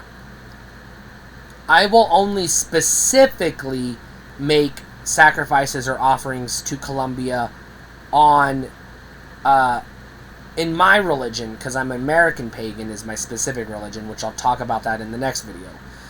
But in my religion, in my practice, I recognize certain American holidays as religious holidays, even though they're more like, federal calendar holidays. I still accept them in my practice as religious holidays, and the most sacred of them is obviously Independence Day. We'll talk about that. But the only time I will ever come to Columbia and ask her for something specific, and I'll make an offering or a sacrifice or some type of do something for her, or do some sort of ritual to get her attention or give her energy or whatever, is if I need, like, let's say election day, right? I'm going to the polls and I'm like, Columbia, I give you this. This is an example. This isn't a specific, but it'll be something like, I really need people who are going to show up to the polls today to vote for this person. We really desperately need this candidate to be the winner. And I'll make some sort of sacrifice or offering, or do some sort of ritual for her to please her, and just hope that she responds and is able and willing to, impress upon the hearts of those that need to vote for that person, like, hey, you better get out and vote. That's the most likely scenario in which I'm going to approach Columbia. There might be other scenarios, like, hey, something tragic happened, our nation is hurting right now, can you help us heal? Like after a mass shooting, or maybe a terrorist attack or something like that. My sixth goddess is, some call her Hecate, some call her Hecate, some call her Hecate. I call her Hecate. I'm not interested in how other people say her name, just like with Bridget. I say her name how she revealed it to me when I first met her. And she calls herself Hecate in my dreams. Whatever. She's, as far as I'm concerned, she's Hecate. So, to me, Hecate is the goddess of witchcrafted witches. And she is also a triple goddess. And she's also a goddess of wanderers, travelers. And so, I'm a wanderer. I'm a witch. I'm a traveler. I move a lot. I travel a lot. I go on road trips a lot. I'm on the road a lot. And so, I respect her as a guide, a spiritual force that guides those who travel.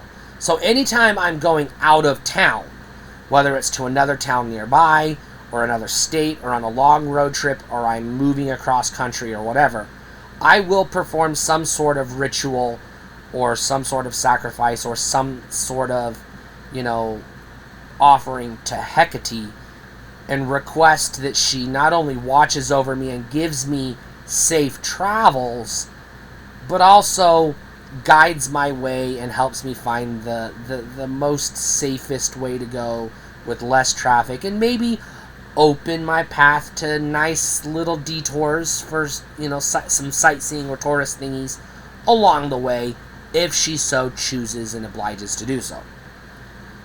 But she's also a goddess of witchcraft, so whenever I'm performing particularly dangerous or powerful spells, which again, I'm going to talk about that when I get into my specific beliefs and practices, which is not this video. I'm going to wrap this up when I get through the various goddesses, which there's only a few more to go. Like I said, it's going to be a long video. If I'm performing a particularly dangerous or powerful spell that I know I'm going to need help from more than one spiritual force, I'm going to call upon Hecate especially when I'm drawing my circle and setting up the spell or ritual. I'll be like, Hecate, you are the goddess of witchcraft. I am a witch. I recognize you as a goddess who watches over witches and protects us. I need your guidance and protection during this particular spell. That's sort of, more or less, my relationship with Hecate. Number 7, Estrella. I'm a Virgo. I fall under the constellation of Virgo. And Estrella is the goddess that is one of the goddesses that is associated with the Virgo constellation. Now, my dead friend Victoria, who was also pagan and a witch, she was also Wiccan. She had a very particularly profound relationship with Estrella as one of her primary deities. So she kind of told me the story of Estrella and how she fell in love with her and opened me up to her. Estrella and I have a very narrow, very specific relationship. I acknowledge her on the day of my birthday, because I was born under her sign. At some point during the day, I will say, Estrella, I am born under your sign. I know you watch over me. I respect you. And if there's anything I can do for you, let me know. And if there's anything you can do for me, I would appreciate it.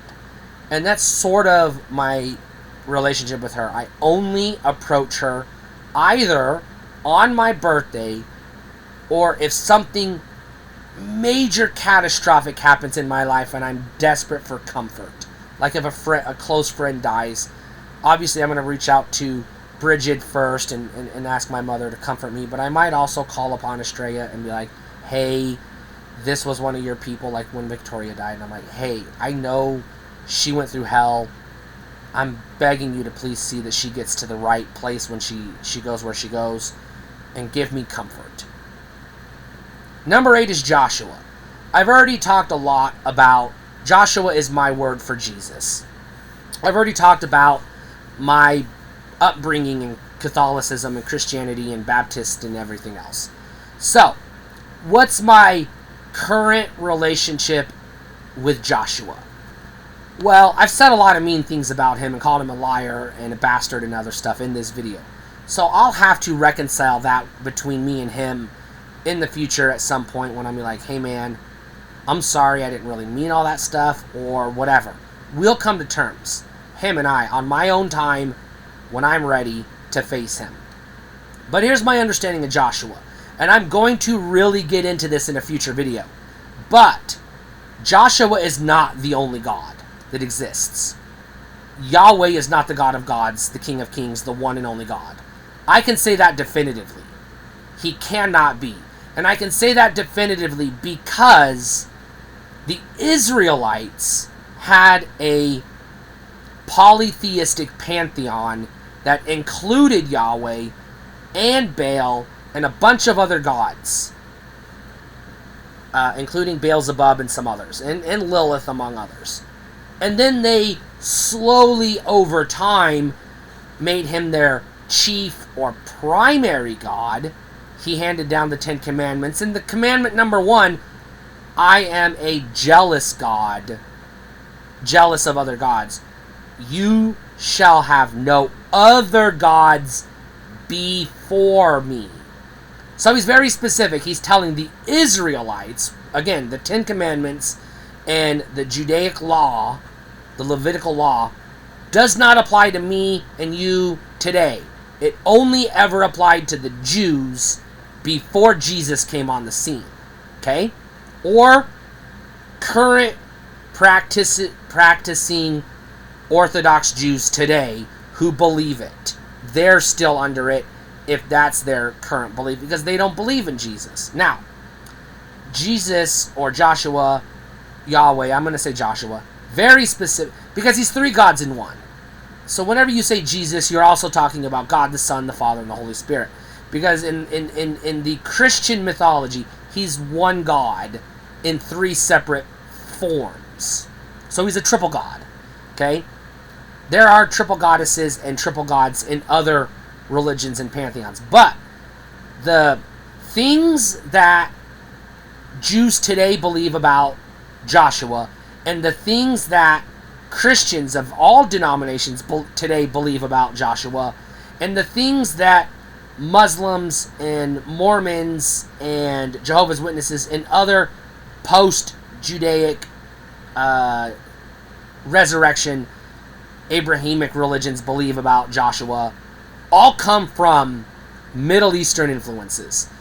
Primarily the Babylonian and Sumerian and pre-Judaic, pre-Levitical law Israelite religion, as well as Zoroastrianism. This is unfucking deniable. This has been proven that Jews and Christians interacted with Zoroastrianism, believers of Zoroastrianism, I don't know what the term is, I apologize, and borrowed from them and used Zoroastrianism mythology to explain Christian mythology that wasn't thoroughly explained in the Bible. And post-resurrection Catholic and Orthodox demonologists and priests and apostles, etc., the patriarchs, I cannot remember the word they use for the patriarchs. I know that the Catholic patriarch is the Pope, but they have another, is it apostle? No, it's not apostle. It's, whatever. Anyways, whatever the term is they use for the patriarch. It'll come to me. I think it's bishop. Is it bishop? I think it's bishop.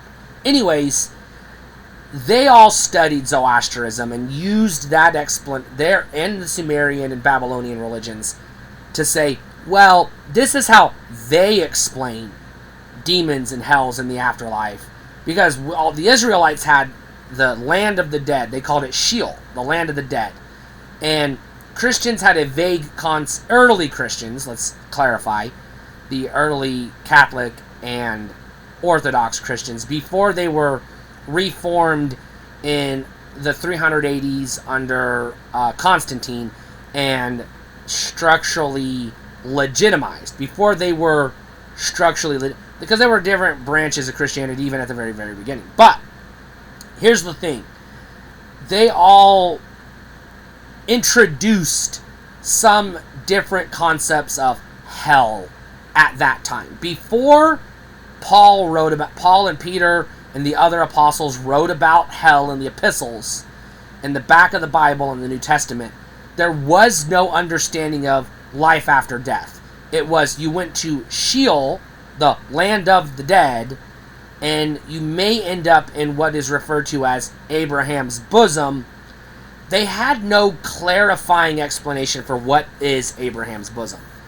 Or you could end up in purgatory, or in the fire, the purging fire.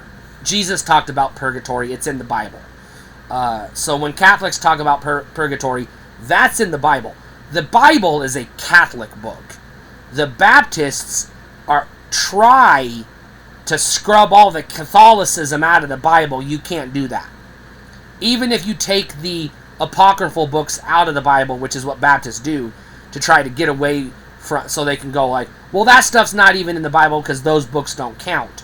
Well, what gave you the authority to decide what books do and don't count? You're going to pick and choose? Whatever.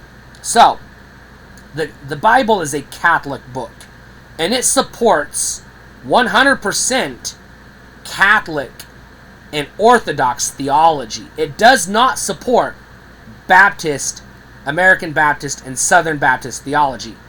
Even if they scrub all the Catholic out of it and take away the apocryphal books and rewrite it into the King James Version, you still can't get away from Catholic principles and beliefs are supported by the Bible. This is undeniable. It is also undeniable that those beliefs come from pre-Jesus, pre-Israelite, Sumerian, Zoroaster, and Babylonian sources. So, this is where we get into Joshua cannot be the God of gods, the one and only God, because he didn't say he was the one and only God until Jesus came on the scene.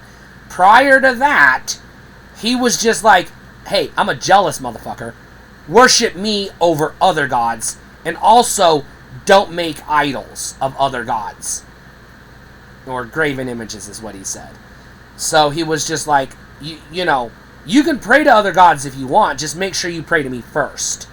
You know, is sort of how the Bible is written.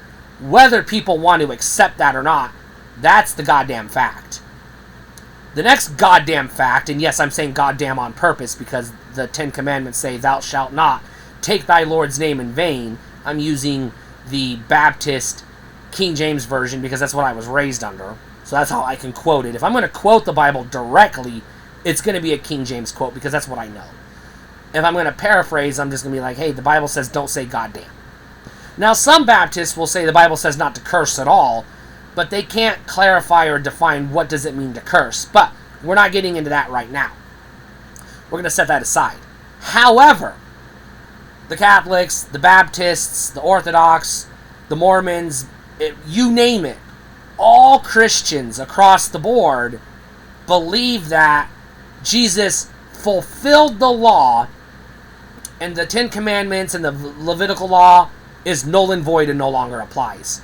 Jesus nullified it by saying, paraphrasing here, if you love your neighbor with all your, or you love your neighbor as you love yourself, and love the Lord thy God with all your heart, you have kept the full law.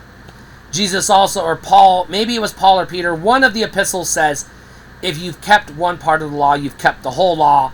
If you broke one part of the law, you broke the whole law. But it doesn't even matter because we're not under the law, we're under the blood of the Lamb. Jesus fulfilled the law. So you say the prayer, and this is in the book of Romans.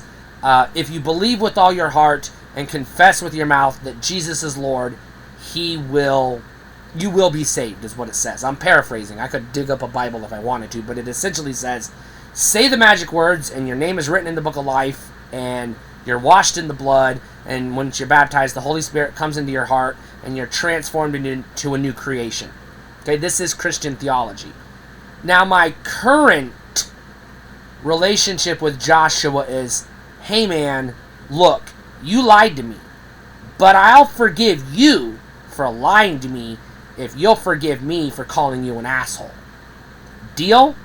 And so our relationship is kind of sort of, I will come to you when I feel like I need to. And my relationship will be, you were there for me in the past. Not always, but I can point to very specific times where Joshua did answer my prayers. And I can point to very specific times where he didn't. And so our relationship is, look, you said in your Bible, if I pray this prayer and I believe that you are Jesus and you died on the cross for my sins, it doesn't say I have to believe that he's the one and only true God. It doesn't say that. It just says you have to confess with your mouth Jesus is Lord and believe that he died on the cross for your sins. That's it. You don't have to believe you don't have to believe anything else. Just Jesus died on the cross for your sins. And if you do that, you can get into the I'm going to say Christian heaven. I'm going to say I do believe there are more than one planes of existence you can go to after you die. Some of them are better places to go than others. Heaven, as we refer to it. There's also Mount Olympus. There's also Valhalla. There's the underworld where the Celtic gods reside. And there's other places. To use a D&D term, not the actual plane. I'm going to use a D&D term even though it's not the actual name. But the Feywild is another place you could go. Number 9, the Black Bear. Now, the Black Bear is not a god or a goddess or a deity that I recognize. However, I do recognize that as an American, what is that? That's a fly. Get out of here. Live on Native American land. And I do respect the beliefs of the Native Americans that exist here. And I also accept that I, as a descendant of imperial nationalist colonizers and white skin, do benefit from white privilege and colonialism. I opened my heart up and asked any spirit that wanted to come to me. The Native American spirits very specifically said, "You are not of us." And I respected that, and I'm like, look, I'm not going to bother y'all as long as you do not bother me, and I'm only going to practice my religion on, I know, Native American land where you guys have a right to be, but also under the current legal system, I have a legal right to be as well. So let's try to coexist as best we can. Now, that being said, now in Celtic paganism, and I'm going to talk about my official branch of paganism is called American paganism, but it is a descendant of European and Celtic paganism. But within Celtic, specifically paganism, and within some of the European paganism and neo-paganism, there is a concept of a spirit animal. And once I did that very involved ritual in inviting any spirit that wanted to respond to me into my heart, that night, several deities came to me either in dreams or visions or whatever. And I had a dream that a black bear came to me, a black bear cub came to me and told me that it would protect me as long as I respected that I am on Native American land. The black bear was like, hey, this is my land. This is my hunting ground. I will protect you as long as you respect that land. The only time I ever call on the black bear as my spirit animal is for guidance when I'm scared for my life. I will be like, I need strength right now. I'm afraid I might die. And the black bear will put an aura of protection around me. Number 10 is Luna. Luna is, I believe, a Roman goddess. She's the goddess of the moon. I recognize Luna as, the goddess of the moon. And so at night, either during a full moon or a blue moon, or sometimes even during a quarter moon or half moon, it doesn't matter, I will go out and I will locate the moon, and I will either do some sort of ritual or sacrifice or offering or spell or some type of practice to get Luna's attention, and I will say, hey, it's nighttime. Can you... basically, I will ask Luna to charge me up with lunar energy, because I believe lunar energy is very powerful and very pure. And so sometimes I will charge water under a full moon and get moon water, charged moon water, and use that for rituals and practices. And sometimes I will just specifically ask Luna, I'm under the full moon right now, fill me with as much lunar energy as you're willing to, and I will use that for positive forces. I use lunar magic a lot. So Luna is one of the goddesses that I call upon when I need lunar energy. Number 11 is Libertas. Now, I mentioned Columbia earlier, and yes, I accept and recognize her as a separate entity from Libertas, Lady Liberty, Lady Justice, even though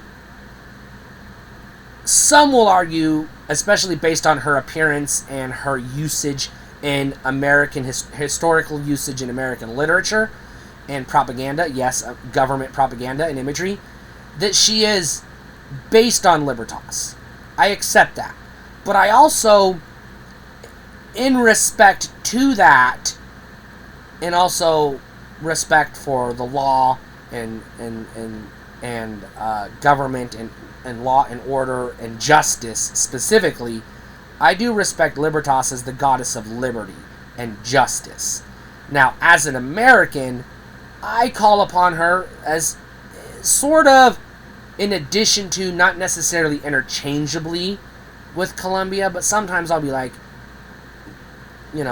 Miss Columbia, Miss Libertas, or Goddess, Columbia, Goddess Libertas, while either of you watch over me or hear my prayer. Whoever hears my prayer, please answer it, etc. Something along those lines. Sometimes I'll do a specific ritual to Columbia and then separately do a ritual for Libertas, and sometimes I'll do a joint ritual. It just depends. but as an American, I call on Libertas pretty much whenever I see injustice. I will say something like, Lady Liberty, please see to it that justice is served. Number 12 is the Morrigan. She basically came to me. She is allegedly either the birth mother or stepmother, depending on which source you go on. But she is essentially a motherly figure, whether she's the actual mother or just a motherly figure. She is a motherly figure to Bridget. And the Morrigan more or less came to me with a warning. Do not disrespect my daughter. And she agreed. We've since come to terms, and she has agreed I can use her as a gateway to the Dagda if I need to. I can say, Morrigan, I come to you as a mother figure. I kind of need additional help. I'm calling upon other goddesses for this, but look, this is really important to me. Can you ask the Dagda to send me his energy or blessings as well? That's my specific relationship with the Morrigan. As well as, if I see a crow, I will acknowledge it, and I will say, hey, Spirit of the Morrigan, thank you for watching over me. Or if I'm in a graveyard, or even on like Veterans Day, I will pray to the Morrigan because she's the goddess of death and war. And so I will acknowledge, because I was formerly a necromancer, I would say like, hey, this person passed away unfairly or whatever. See to it that they get where they need to go. I'm not a priest in any or priestess or whatever in any means. I'm not an authority on any of these matters, but I am a figure of, hey, I have firm beliefs that people need help. I'm going to help guide them wherever I can, and that's also kind of a component of my relationship with the Morrigan. Now, I also do on rare. These are my main goddesses, and one god and one spirit animal that I talk to on a semi-regular basis or in a semi-formal basis, where I have specific instances where I come to them. There might be a time where the horned god makes himself available to me and may say something like, hey, if you do this for me, I'll do this for you. And I'll negotiate with the horned god. And I still have a relationship, sort of, with Baal. And Baal is presented in Christian and Abrahamic mythologies as a demon, but he was also previously recognized as a Sumerian or Babylonian god. And I apologize for interchanging those because I mix them up. I know they're not the same thing, and that's why I say either Babylonian or Sumerian, because I know he comes from one or the other, and I apologize for not being able to keep them separate in my head, because there's a lot of spirits to keep track of. And maybe I should, write some of this down like I did here with this list. Maybe I should do that. That's probably something I should consider doing. Now, I talked about witchcraft. I practice candle magic, lunar magic, mirror magic, and sort of a form of necromancy, and I guess you could say chaos magic.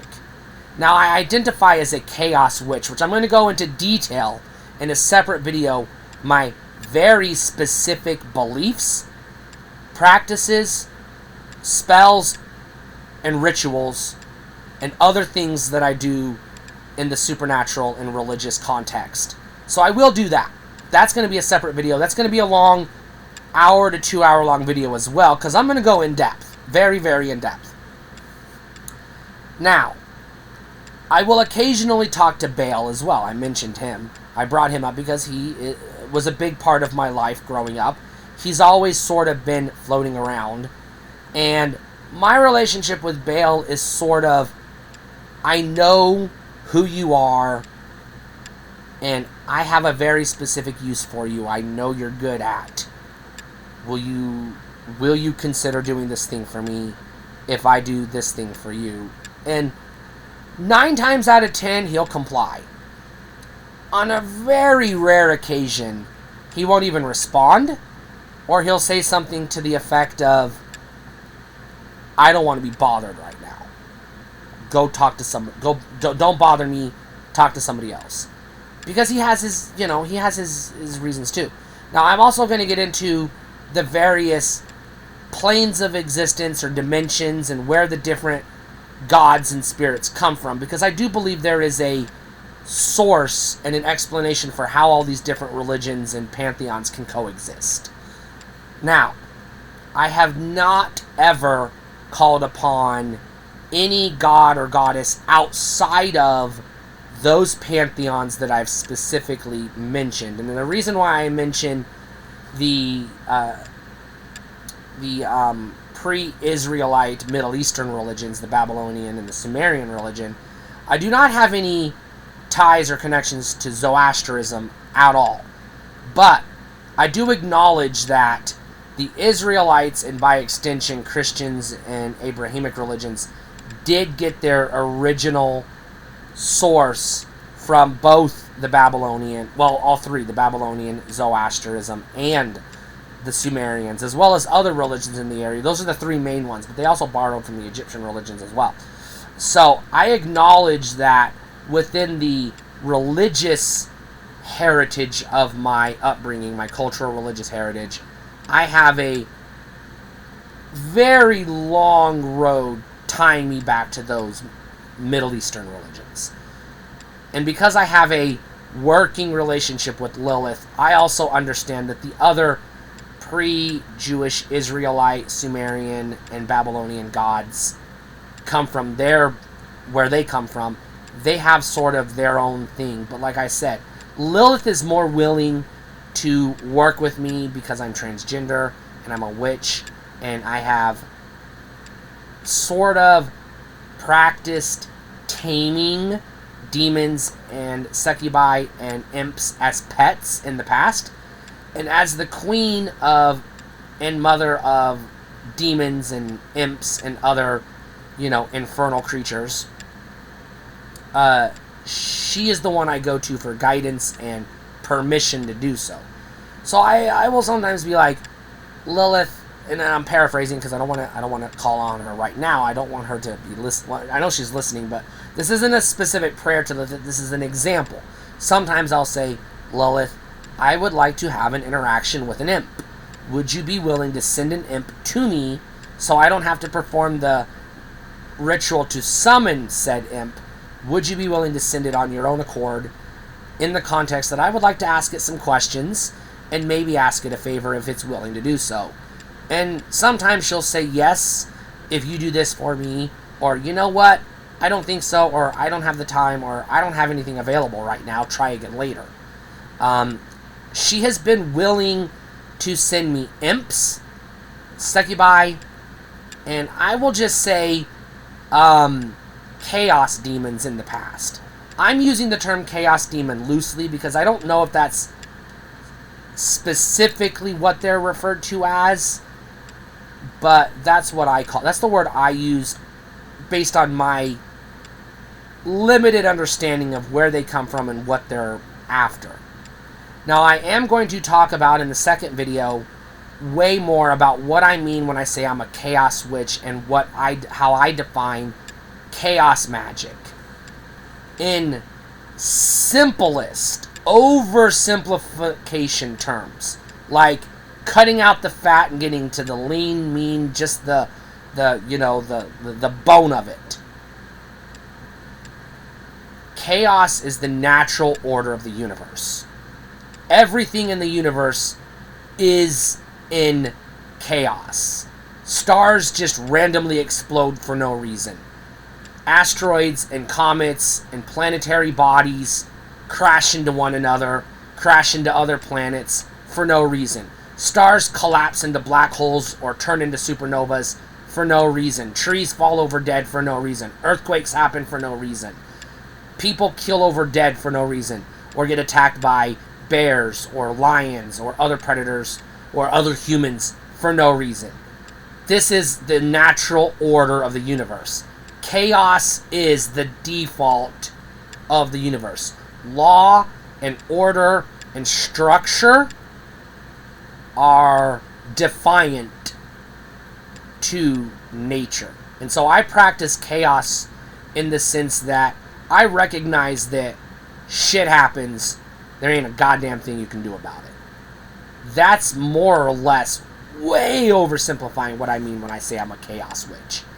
It essentially means that I observe and recognize that chaos is the will of the universe. And I operate within that to the best of my abilities, with occasional assistance from outside forces. Some spiritual, some supernatural, some, I guess I'll say God or goddess type. I don't know what's the level you would say to that. But anyways, that's more or less how I got to where I am today. Now, if you watch this video and you're an atheist, here's what I'll say. A lot of practicing witches recognize these various deities as archetypes of human behavior or spiritual things. Like they'll recognize them as archetypes, not necessarily literal physical beings. If you're watching this video and you're a Christian and you're starting to either get angry at me and you're going to leave nasty comments, don't, because Jesus said to love everybody and not be a nasty person. So if you do that, you're a sinner and you need to reconcile that with Jesus. That's between you and him, but I'm going to call you out for that because your Bible says that you're not allowed to do that. One, you're supposed to love everybody, and two, you're always supposed to be respectful. Three, you're supposed to respect the laws of the land. That actually is in the epistles, not the Old Testament. That's something you're bound by. So, don't come at me if you're a Christian.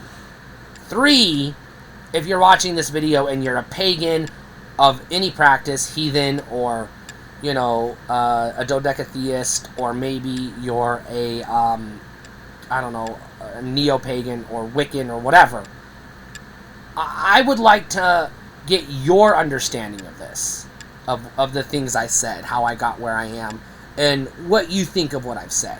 And hopefully you'll be curious enough to watch my second video where I go in depth into my specific beliefs and practices, the rituals I perform, the tools I use, the spells I cast, and things like that, and what I believe will happen when I die. Because I do have a very specific belief. And it's not going to align with anything you can predict. Probably. Unless you've been thoroughly versed in these other religions and mythologies as well, and you can kind of see where I'm going with some of this. But either way, I appreciate anyone who watches this video, and I hope you get something out of it. If you're a Christian, Baptist, Catholic, or otherwise, I'm not meaning or intending to be directly antagonistic or judgmental or harmful to you and your beliefs. I just want you to understand how I got to where I am. Whether or not you come to terms with these things that I said, that's up to you. Now, I'll provide you comfort if you would like. You can still explore some of these deities, Bridget, Lilith, Astrea, etc., without facing the wrath of Joshua, because he does give you an out. First, he says, "Thou shalt worship no other gods before me," more or less. I'm getting it wrong, but it's basically like, put me first. Second, he says gods. He doesn't say anything about goddesses. So if you want to go out and pray to or practice or make an altar or an idol or an offering to a female goddess of some other religion outside of the Abrahamic pantheon, you should be able to do that guilt-free. Third, Catholics, this doesn't necessarily apply to you per se, but everybody else, you already believe in the once saved, always saved. So, if I'm wrong, I've had people ask me this, what if you're wrong? If I'm wrong, I'm still going to heaven, because I was already saved once, right? So if I can't lose it, now the Catholics will tell you, you can lose it if you ever deny Christ. And that's all that specifically says, deny Christ. And somewhere, I can't remember in the New Testament, if it's Revelation or in an epistle, somewhere it says that if you deny Christ before men, I will deny you, Jesus will deny you before the Father. More or less. I've never denied Christ. I've never denied he is who he says he is. He says he's the son of Joshua, or the son of Yahweh. He says that he is the Christ, fulfilling the prophecy in the Old Testament, the Messiah, who sacrificed his life for as the lamb, the sacrificial lamb, and his blood washed away the sins of the earth. Now, Catholics believe you don't have to necessarily believe in Jesus to get to heaven, because they believe that those who are ignorant or don't know about, ignorant as in never learned or don't know the truth, that I'm using their term, truth of the Bible, but they're still good people and they don't actively deny Christ, which they wouldn't if they don't know who he is, they can still get into heaven at one of the layers, because the Catholics believe there's layers to heaven, just like they believe there's layers to hell, and also purgatory. So the Catholics watching this video, I'm going to tell you, yeah, I was confirmed Catholic, and if your interpretation of the Bible turns out to be true, I'm probably going to spend a considerable amount of time in purgatory before I get to heaven. But I'm still not going to go to hell, because I do, even though I practice paganism and witchcraft, and I don't go to church, I do still, when necessary, go to confession, Mass, and partake in the Eucharist when I feel I need to. But I also still pray to Joshua independent of that, and be like, hey, you know what? I'm sorry, I didn't mean that. Can you forgive me? You know? And I do it as sincerely as I always did. It's a matter of, hey, I'm recognizing that you said this is a sin against you, and I'm sorry. Can you forgive me? I'm not going to deny that Jesus died on the cross, and he is the son of Joshua, one of the gods of the, Middle Eastern pre-Israelite pantheons, because that's who he is. That's even who he says he is. He never said anything beyond that. He did say, I'm the way to the Father. No one gets to the Father except through me. Now, some, especially evangelical Christians, and I'm going to throw this out there, take a literal interpretation of that verse, meaning that you very specifically have to pray directly to Jesus. That's the only way to get to the Father. However, that's not at all what it says. It just says you cannot get to the Father except through me. But it also says that you can confess your sins, and the Catholics interpret that as you go to confession and confess your sins directly to the priest, and they will forgive you your sins. Well, specifically the apostle, the bishop, who is the descendant of the apostle, but they also can bestow some of their, I guess you would say, authority or powers to priests who are subordinates to the bishop. It's complicated. There's a hierarchy in the Catholic Church, as well as in the Orthodox Church as well. But I'm going to admit, not thoroughly versed in how the Orthodox Church hierarchy works, because I'm not Orthodox. I was Catholic, and I guess technically still am, because I've never denounced the Catholic Church or denounced my Catholic faith. However, I do still believe that I can operate within the confines of Christianity and Catholicism, and operate outside of it within paganism independently and coexist, because a lot of people misinterpret a lot of the verses in the Bible. They take it too literally, even though and within itself it says it's allegorical most of the time and shouldn't be taken literally. So that's a problem for people. And everybody has a different opinion on which verses are literal and which verses are allegorical. That being said, I don't believe there is a hell that humans will go to. There might be some, like again, the Catholics call it purgatory. There might be some place where you don't get into heaven, but there might be some separate place where you're separated from God, where you have to be, if you're truly evil, punished for your sins.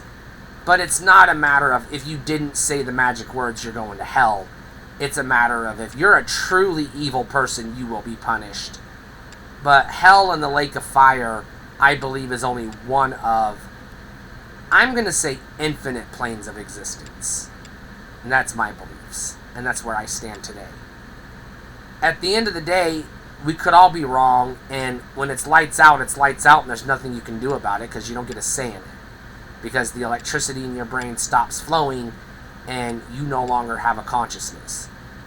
You don't remember what life was like before you were born. You didn't exist. So there's a very high possibility when you die, it's lights out, you don't exist no more. You're just worm food.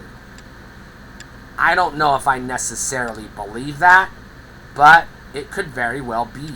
Nobody can say definitively what happens when you die. There are Christians who will say, I know for a fact where I'm going when I die. No, you don't. You believe wholeheartedly you know where you're going when you die because you believe the Bible. But you cannot prove that. You cannot prove the Bible. You cannot die, go to heaven, take a picture or a video, and come back and put it on YouTube. You cannot do that. Probably because there might not be anything after life anyways, after death. I don't know. I'm not saying there is or isn't. I'm just saying that there probably could be nothing afterlife, no afterlife. I don't know. No one can prove it definitively. I can share my experiences and how I interpret those experiences. A psychologist, a psychiatrist, or some sort of spiritualist or somebody else might come with a different interpretation of my experiences. A Catholic, a Baptist, and a Mormon are going to come up with different explanations for my experiences. No one can say definitively. Because at the end of the day, we're just stardust. And we are going to become stardust again after we die. And that is in the Bible, from dust to dust.